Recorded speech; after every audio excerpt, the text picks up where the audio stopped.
जय भैरवनाथ महाराज. वासनेच्या संगे जन्म घेणे लागे, तो झाला अंगे हरिरूप. जशी माणसाची वासना असेल मनुष्य जन्मामध्ये, आपण आता जे चिंतन करू आणि ते नेमकं होणार आहे. तर बघा, जडभरीत ना राजा होता आणि त्याने राज्य केलं आणि त्यांना वाटलं आता हे राज्य आता मला नको आहे. आणि तो कुठं गेला? नदीवर गेला, झोपडी बांधली, सगळा त्याग केला. आणि त्याग केल्यानंतर तिथं काय झालं?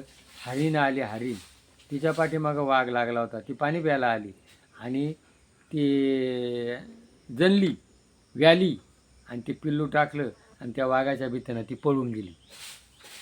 आणि मग ते गोंडस पाडस त्याने घेतलं. आणि प्राण्यावर दया करा ही कोणाची संगती? साधूची.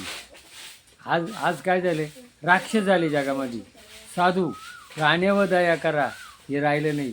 प्राण्यावर दया करा नाही म्हणून लोक काय करतात? कोंबडे कापतात, बकरे कापतात.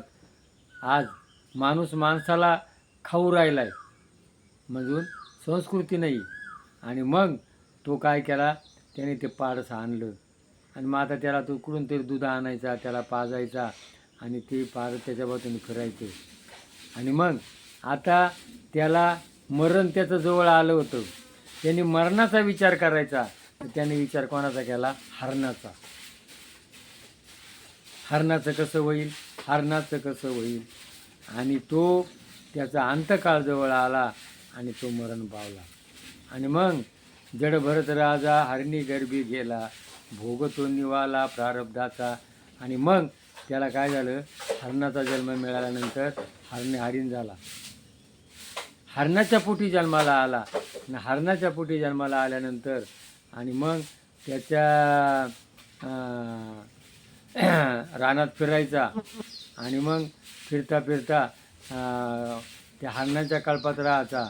आणि मग त्याने काय केलं? तो पालापाचोळा खायचा. आणि मग एक माणसाने त्याला आणलं. आल्यानंतर त्याला तो जाडा होता आणि त्याला ज्ञान होतं का मी पहिल्या जन्मात काय झालो? हरीण झालो. आणि मग आता मी कसं राहावा, कसं वागावा. आणि तो मौन पाळायचा, बोलत नव्हता आणि शरीराला धिपाड होता.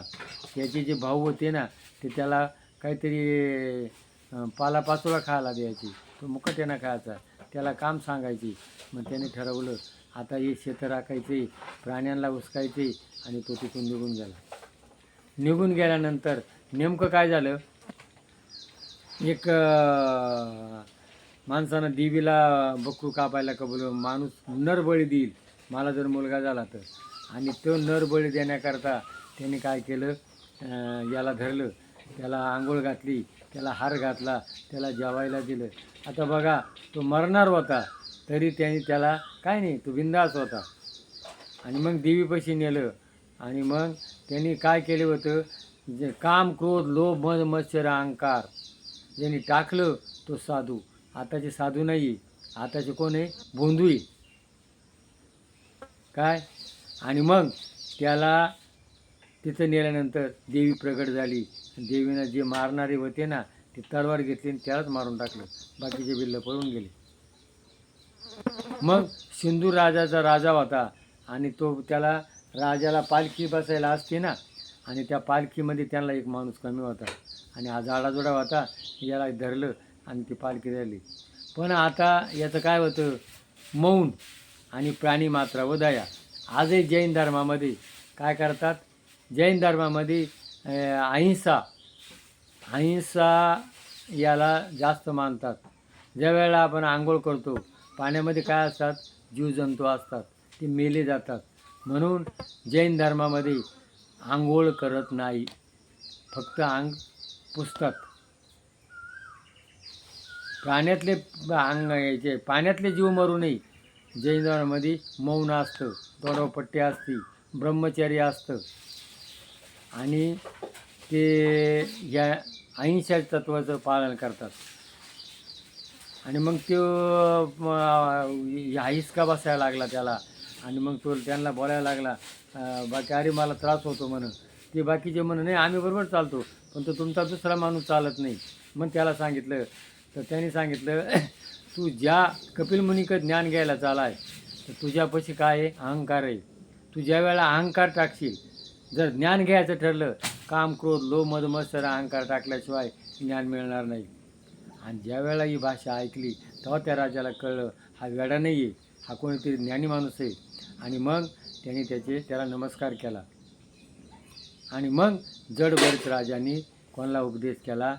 त्या राजाला उपदेश केला का मी पहिल्या जन्मात कोण होतो? राजा होतो. मी चिंतन काचं केलं? हरणाचं केलं. आणि आज मला हा जन्म प्राप्त झाला. म्हणून तुला जर जन्माचं सार्थक करायचं असेल तर तू हे काम क्रोध लोभ मत्सर अहंकार सोड आणि भगवंताचं चिंतन कर, तुझी मुक्ती झाली राहणार नाही. म्हणून जडभर राजा हरणी गर्भी गेला, भोगतो निवाला प्रारब्धाचा. म्हणून आपल्याला पुढचा जन्म कसा मिळावा याच्याकरता आपण काय करावा, कसं राहावा, काय करावा हे प्रत्येकानं ठरवायचे. चुकी नाही, थोडा वेळ लागेल, पण याच्यामधून सुटका कोणालाच नाही.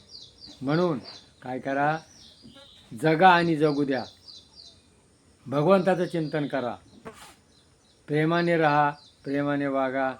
जय भैरवनाथ महाराज की जय.